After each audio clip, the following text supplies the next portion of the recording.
दुनिया की सबसे बड़ी जमहूरियत के दावेदार बेगैरत लोग पाकिस्तान को शाम, इराक और लिबिया बनाना चाहते हैं। ये तो होगा। अगर इंडिया मीडिया को देखे, अगर इंडियन प्राइम मिनिस्टर मोदी को सुने, तो वहाँ पे पूरा अभी तक जंग का माहौल बनाया जा रहा है। अरे मुझे चक्कर आने लग गया। अब इस वक्त टेंशन की फिजा जारी है और ये जो हालिया झड़प की सूरत में जो है दोनों तरफ से इस वक्त तैयारी जारी है। नरेंद्र मोदी साहब को बार बार जंग की क्यों सूझ रही है? फखर से सीने पर हाथ मारकर भारत का चौकीदार कहलवाने वाला नरेंद्र मोदी। आप देख रहे हैं कि अब दुनिया की ताकतों की तवज्जो पाकिस्तान के खिलाफ हो चुकी है। तो ये वाकई बहुत बड़ी अचीवमेंट है। इंडिया सीरियस वहाँ पे जंगी माहौल बनाया जा रहा है। पाकिस्तान को अब मुश्किल चॉइसेस का सामना है हिंदुस्तान की तरफ से। यही वजह है कि जो बॉर्डर एरियाज के पास लोग हैं, जो पाकिस्तानी आबादी है, उससे हम कहते हैं कम से कम अभी जब तक हालात ठीक नहीं है, जो कि अब होंगे भी नहीं, अपने पास कम से कम 2-3 महीने का खुराक तुम जमा करके रखो। इसकी शक्ल देखकर ना मुझे इस पे बहुत दया आती है, लेकिन जैसे ये मुंह खोलता ना इतना गुस्सा आ जाता है मुझे, मेरा मन करता है आकाश में जाकर फट जाऊं। वाह भाई वाह। से जो इल्जामात आ रहे हैं, जो धमकियां आ रही हैं, उसके पेश नज़र आप बताइएगा कि हमारे पास ऑप्शंस क्या महदूद हैं, खुली हैं? और रीजन पाकिस्तान की ये रीजन बताई जा रही है कि जब तक पाकिस्तान इस रीजन में मिलिटेंट ग्रुप या मिलिटेंट ऑर्गेनाइजेशंस के ऊपर पूरा कंट्रोल नहीं कर लेता, खित्ते में अमन नहीं आ जाता। वसाइल कहाँ से हमने जनरेट करने हैं, क्योंकि अगली दहाई बड़ी अहम है। Go ahead. वो कुछ यूं है कि इंडिया ने सिंदूर ऑपरेशन का जो पार्ट है वो 2 स्टार्ट कर दिया। रोजाना की बुनियाद पे धमकियां आ रही हैं और अभी एक सवाल दोबारा उठ रहा है, जो पहले हम समझते थे कि शायद ये खिफत मिटा रहा है नरेंद्र मोदी अपनी, शायद ये अपनी पॉलिटिक्स खेल रहा है, लेकिन लग ये रहा है कि शायद एक सेकंड राउंड बड़ी एक हकीकत बनती नजर आ रही है। अल्लाह तौबा। जो जरूरी दवाइयां तुम्हारे घर में बुजुर्ग और बच्चे इस्तेमाल करते हैं, उनका थोड़ा सा स्टॉक रखो। और सुने, जो बच्चों की जरूरी चीजें हैं, दूध है या बच्चों के पैम्पर्स हैं या बुजुर्गों की दवाएं हैं, वो सब चीजें अपने साथ संभाल के रखो। इमरजेंसी बैग बना कर रखो, खासतौर पर बॉर्डर एरियाज के लोग। जब पाकिस्तान का देखे सीज फायर के बाद कोई स्टेटमेंट नहीं आया, किसी भी किस्म का एग्रेशन नहीं आया, मोदी साहब ने सीज फायर के बाद जितनी भी तकरीरें की हैं, सब में पाकिस्तान के लिए नफरत उगली है। हिंदुस्तानियों ने अपनी कैपेबिलिटी क्या चीज़ डेमोन्स्ट्रेट की? उन्होंने ये डेमोन्स्ट्रेट नहीं किया कि उन्होंने पाकिस्तान की 11 जो बेसेस हैं वो डिस्ट्रॉय कर दिए।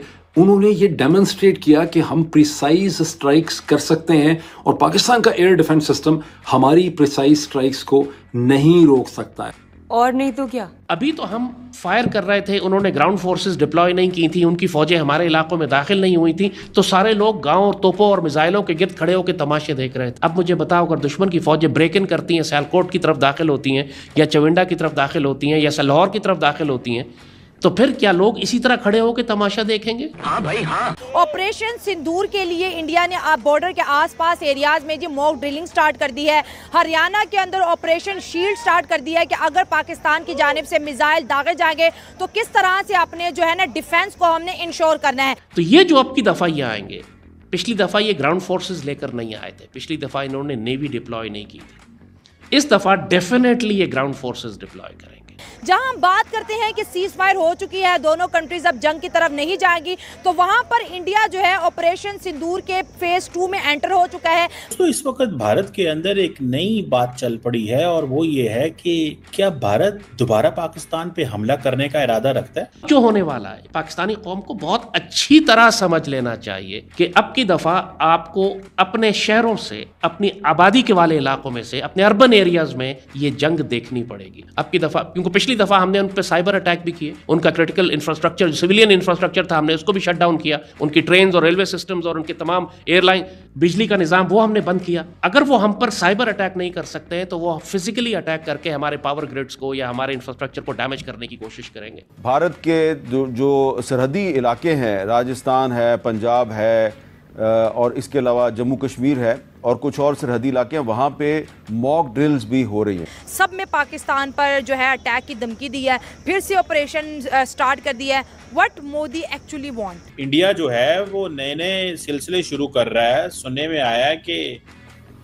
एक्सरसाइजेस शुरू कर दी हैं इंडिया ने, कोई ऑपरेशन सिविल डिफेंस का शुरू कर दिया है बॉर्डर के ऊपर, और वो 4 स्टेट्स जो पाकिस्तान के साथ मिलती हैं वहां पे सिविल डिफेंस की जो तैयारियां शुरू हो गई हैं दोबारा। बॉम्बिंग हमारे शहरों में करेंगे, मिसाइल्स हमारे शहरों में भेजेंगे ताकि कंफ्यूजन और पैनिक ज्यादा फैले। अब की दफा वो मैसिव ड्रोन स्वार्म्स लेकर आ रहे हैं ताकि शहरों में हर जगह ड्रोन ही ड्रोन उड़ रहे हो, चाहे वो किसी शहर में किसी गली में गिर जाए, वो इतनी कैजुअलिटीज होंगी कि हमारी जो सिविल डिफेंस या हमारी मेडिकल सर्विसेज हैं वो ओवरवेलम हो जाएंगी। दुश्मन ये करना चाह रहा है, इसीलिए मुझे कैसे पता, उसकी परचेजिंग देंगे कि वो इक्विपमेंट कौन सा खरीद रहा है। तो ये कह रहे हैं कि यार आज ये रात को नहीं सो सकेंगे। हाँ।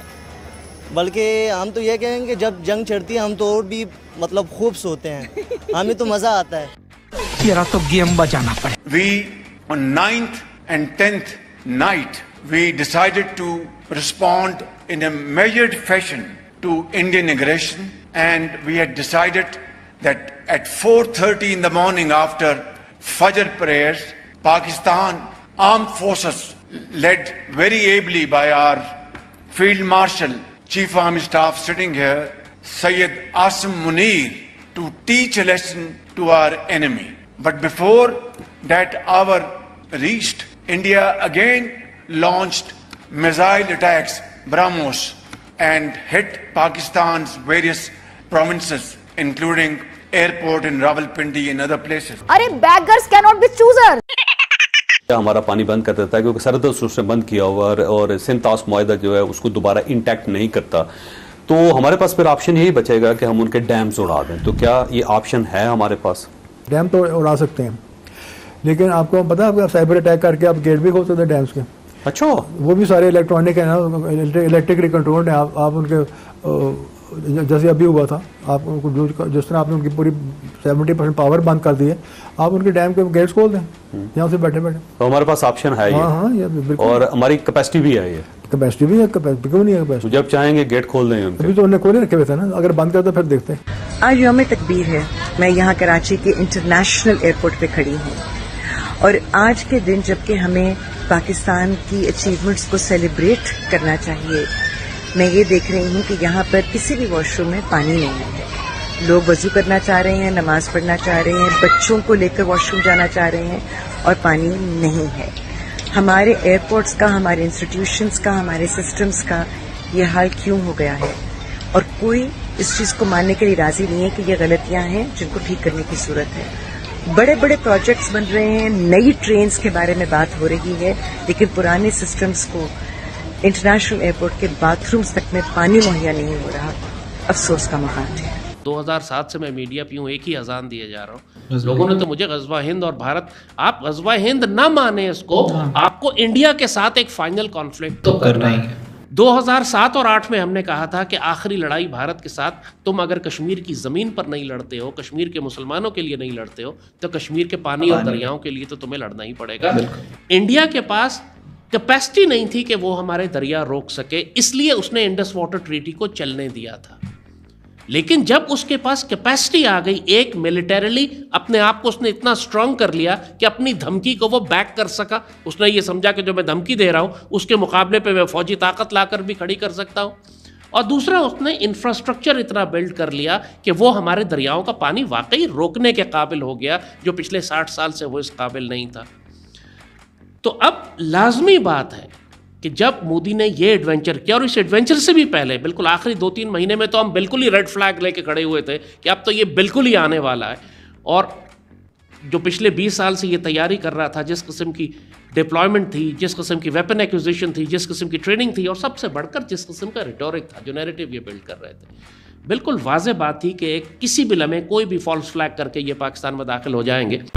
खैर, ट्विटर पे हम लोग जो मुहिम चला रहे हैं कि जो भी बचे कुछ पाकिस्तानी चैनल है या जो नए चैनल बन के आ गए हैं उनको वापस से भारत सरकार से बैन करवाया जाए, क्योंकि उस समय जंग का माहौल था। भारत सरकार जो भी ट्वीट करते थे तुरंत कर दिया करती थी, लेकिन अभी भारत सरकार थोड़ा सा समय ले रही है, और वैसे भी समय लगता था, 36 से 72 घंटे का समय लगता था तब भी, जंग के माहौल के अंदर भी। तो जितना ज़्यादा हम लोग रीट्वीट करेंगे, लाइक करेंगे, उतना जल्दी भारत सरकार तक हमारे ट्वीट पहुँचेंगे और सरकार उनको बैन करेगी। और मैं भारत की सरकार से भी बोलना चाहूँगा, जब तुमको बैन करने ही थे पाकिस्तानी चैनल तो पूरा का पूरा पाकिस्तान बैन कर दो ना। हमें पाकिस्तान से किसी भी तरीके का कोई रिलेशन नहीं चाहिए, कोई वीडियो नहीं चाहिए वहाँ का, कोई ब्लॉग नहीं चाहिए, कोई गाना नहीं चाहिए, कोई पिक्चर नहीं चाहिए। कोई 2-4-5% को छोड़ दे तो, या तो पूरा इनको बंद करो। अब आपने आधा बंद कर दिया, आधा चालू है, और वो आधा वही काम कर रहा है जो वो पुराने वाले कर रहे थे। तो इन रक्त बीजों का समूल विनाश करो मोदी जी, तब काम बनेगा, तब बात बनेगी। खैर हम लोग तो हमारी तरफ से कोशिश कर सकते हैं, क्यों भाई लोग। और जो भी ट्विटर पे अभी तक फॉलो नहीं किया है वो भी एक बार फॉलो कर ले, फॉलो ना भी करे तो रीट्वीट कर ले भाई।